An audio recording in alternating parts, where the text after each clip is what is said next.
안녕하세요. 남씨입니다. 이번에 알려드릴 주제는 이제 블로그 검색과 관련해서 어제에 이어서 이제 알려드릴 텐데요.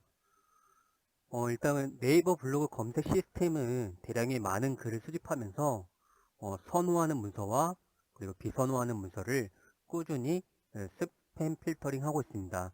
여기에서 스팸 필터링이라는 것은 여러분들이 말하는 저품질에 가깝다고 볼 수 있습니다. 최근에 네이버 검색 시스템 변화로 인해서 검색 누락이 잦은 것을 이제 발견할 수 있는데 그 해결책은 제가 블로그에 써드렸으니 확인하시면 될 것 같고요. 저 같은 경우에는 블로그를 다시 이게 접하면서 각각의 키워드를 이제 분석하고 있습니다. 이제 보시면은 날짜별로 나와 있고요. 그리고 제가 이제 상태들을 이렇게 색깔로 표시해 놨는데 초록색은 뭐냐면은 누락이 됐다가 이제 복귀한 걸 말하는 거고요. 이 빨간색은 현재 지금 누락이 되어 있는 상태입니다. 그러니까 검색 상에 노출이 됐다가 글이 사라진 것을 이제 누락이라고 합니다. 그거에 관련해서는 제 블로그를 보시면은 해결 방법을 보실 수 있고요. 근데 이제 블로그 검색에 대해서 이제 알려드릴 텐데요. 그 전에 구독과 좋아요 부탁드립니다. 우선 여러분들이 이제 뭐 쇼핑몰이라든가 아니면 유튜브라든가 블로그라든가 어떤 정보를 찾고자 할 때 우리는 제품명을 치게 되죠. 또는 찾고자 하는 키워드를 치게 되는데 이 키워드는 당연히 중요합니다. 그래서 이제 이 블로그 검색에 보시면은 이제 키워드가 중요하다고 했잖아요. 그러니까 이 부분은 이제 블로그 상위 노출, 블로그 최적화에도 이런 검색 설명해 드렸는데 다시 한번 설명해 드리자면 네이버는 이제 네티즌들이 이용자 원하는 정확한 정보를 제공한다. 다양한 정보를 확보하고 있고 최적화된 검색 결과를 제공하고 있다. 그리고 블로그 검색 결과 노출 순서 기준은 인터넷상의 블로그 글을 수집하여 이용자가 입력한 검색어, 즉 키워드죠. 높은 글을 수식을 통해 계산의 결과로 제공한다. 그리고 이제 요즘 보시면은 이제 블로그가 이제 검색 수집되는데 좀 속도가 많이 느리다고 할 수 있는데요. 이 이유는 뭐냐면은 현재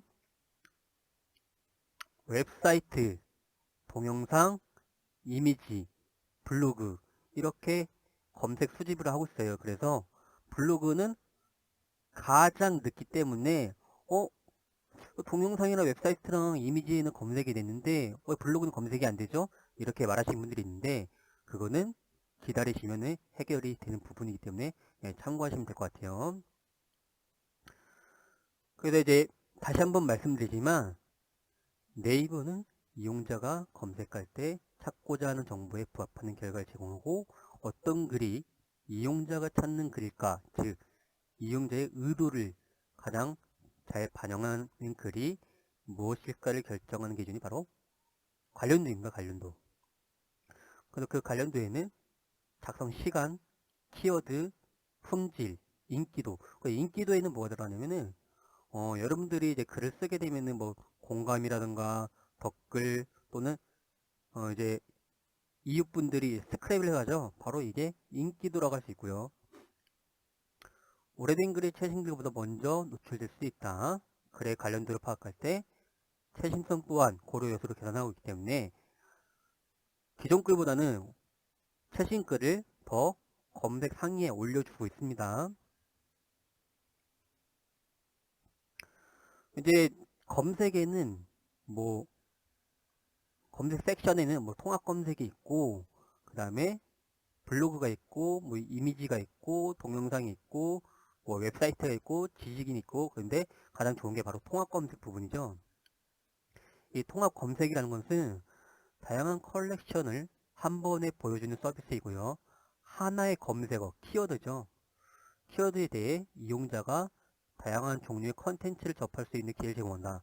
컬렉션은 뉴스, 이미지, 지식인, 사이트, 웹, 지역 정보 등을 말하며 컬렉션별 랭킹 시스템과 컬렉션 간 랭킹 시스템을 적용한다. 컬렉션 랭킹에 따라 순서가 유동적으로 변한다. 그러니까 하나의 키워드에 대하여 사람들이 검색했을 때 다수의 이용자들이 선호하는 정보에 적합한 것을 컬렉션 순을 보여주는 거예요. 그러니까 어떤 키워드를 검색했을 때 통합 검색에 나온 다음에는 그 통합 검색에 나온 그 요소를 가지고 그 키워드를 가지고 여러분들이 마케팅을 하시면 되는 거죠. 그래서 통합 검색 요소에는 유사성, 이용자가 입력한 검색어, 문서 품질, 문서 자체가 가지는 고유한 특성, 그리고 이용자 선호도, 방문자, 체류 시간, 그리고 액션. 액션에는 아까도 말씀드렸듯이 댓글, 공감, 스크랩 이런 부분을 말합니다. 그리고 요즘에는 이제 뷰 검색이라고 있잖아요. 뷰 검색이라고 있는데 뷰 검색 같은 경우에는 블로그랑 이제 비슷합니다. 하지만 이 게시글이 반영되는 주기가 많이 다르거든요. 그래서 이럴 때는 24시간, 근데 물론 블로그도 마찬가지예요. 지금은 1시간, 2시간 이후에 확인하는 것보다는 하루 정도 지나서 확인하는 게 가장 좋습니다.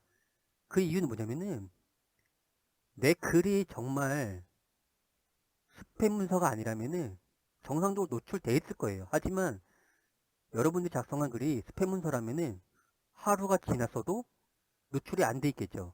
뭐 그럴 땐 당연히 왜 스팸 문서로 분류가 됐는지 원인을 파악하신 다음에 뭐 검색 반영 요청하시면 되겠죠. 그래서 이제 제목을 이제 복사해서 검색해서 뭐 게시물 노출 여부를 확인해라. 그리고 검색 노출 기준에 맞는지 확인하라고 되어 있죠. 네이버 블로그 이제 검색 이제 제한되는 게시물들 보면은 블로그와 동일합니다. 블로그와 동일하기 때문에 이거는 뭐 자세한 것은 이제 블로그 네이버 고객센터 그쪽 참고하시면 돼요. 그러면은 네이버 시스템이 선호하는 문서가 뭘까 보시면은 사용자들과 접점이 더 많아지는 게시물을 좋아한다 했는데 나만의 기준으로 해석하고 분석한 글, 누가 봐도 전문성이 인정되는 글, 내가 직접 체험하고 맛본 것을 상세하게 소개한 글, 그리고 본인의 상품 정보를 정직하게 사용자 중심으로 홍보한 글. 자, 네이버는요, 네이버 그 블로그에 쓴 제목뿐만 아니라 여러분들이 쓴 글 내용까지 분석하는 시스템이 이미 갖춰져 있어요. 그래서 여러분들이 내용에다가 뭐 쓰면 안 되는 내용들 쓰면은 그게 바로 스팸 필터링이 될 수 있습니다. 그러면은 선호하는 문서가 있다면 비선호하는 문서가 있겠죠. 바로 타인의 상품을 단순 홍보하는 글. 지금 뭐냐면은 내가 가지도 않았어요. 직접 간 것도 아닌데 그러니까 뭐 바이럴 마케팅이라든가 아니면은 뭐 지인분도 요청할 거 아니에요. 내 가게 좀 홍보해줘. 내 상품 좀 해줘 했을 때 그 상품을 다 받고 이제 포스팅하는 건데 네이버는 그런 시스템까지 이미 갖춰 놓겠다 이런 말입니다. 그래서 비체험, 직접 체험은 이제 간접 체험인지 어떻게 알아요? 그 말은 뭐 사진의 출처라든가 아니면은 뭐 글쓰기 패턴이라든가 그런 걸 이제 분석하겠죠. 그리고 불법의 경계를 넘나드는 글, 뭐 성인 뭐 불법 게시물 외에도 뭐 의료법 위반이라든가 뭐 저작권 위반, 뭐 전자상거래법 위반, 뭐 여러 가지 등등이 있을 거예요. 그리고 보시면 기계적인 기계적으로 이제 대량의 글을 이제 생산하는 경우죠. 근데 이 기계적이라는 부분이 그냥 일반 사람도 기계적으로 스팸 필터링이 될 수 있는 게 뭐냐면은 바로 글의 작성 시간입니다. 예를 들어서 내가 하루에 글을 7개 쓴다고 했을 때 그 글 작성 시간 패턴이 뭐 10분, 뭐 15분 사이여봐요. 그러면은 네이버는 얘 기계 아니야? 이렇게 판단할 수 있기 때문에 당연히 글은 작성 시간을 충분히 투자하셔야 돼요. 그래서 글 작성하는데 저 같은 경우에는 하나에 3, 40분 걸리거든요. 그러니까 작성하시는데 좀 더 이렇게 신경을 쓰셔서 하시면 될 것 같고요. 그리고 본문 내 숨겨진 키워드가 삽입된 문서, 비정상적으로 보이는 반복 요소가 삽입된 문서, 비체험 언구 문서, 매매, 대여 등 비정상적 출처에서 생산된 문서. 즉 블로그 매매, 블로그 대여한 곳에서 또는 임대해서 다른 곳에서 이제 생산하는 문서들 있잖아요. 그런 것들을 스팸 필터링 한다는 거예요.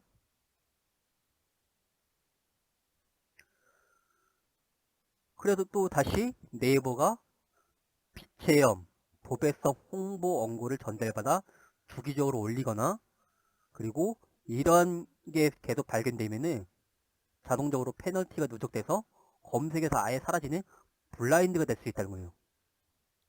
그러니까 이제 사람들이 말하는 이제 미노출 블로그가 될 수 있는 거죠. 그렇기 때문에 직접 체험하고, 그리고 그 주제에 맞게 전문성이 담긴 컨텐츠를 쓰셔야 됩니다. 그리고 의료법 위반, 병원도 아니고 본인의 병원도 아닌데 자기가 굳이 이런 걸 써가지고 괜히 오해 사는 일이 있으면 안 돼요. 그러니까 이런 거는 웬만하면은 그냥 안 하시는 게 좋습니다. 뭐 약이라든가, 약도요, 약사 그런 분들만 쓸 수 있어요. 왜냐면은 일반 사람들이 이 약에 대해서 포스팅인데 다른 사람들이, 네티즌들이 이거 보고 먹고서 부작용이 생겨봐요. 그러면은 이거는 큰일 날 문제예요. 그러니까 약이라든가 또는 이제 병원 관련된 거, 뭐 그런 것들은 전혀 건드리지 않는 것을 추천드립니다. 근데 이제 블로그 검색에 대해서 알려드리는데요. 여러분들이 잘 참고하셔서 글 쓰시는데 도움이 되셨으면 합니다. 이상입니다.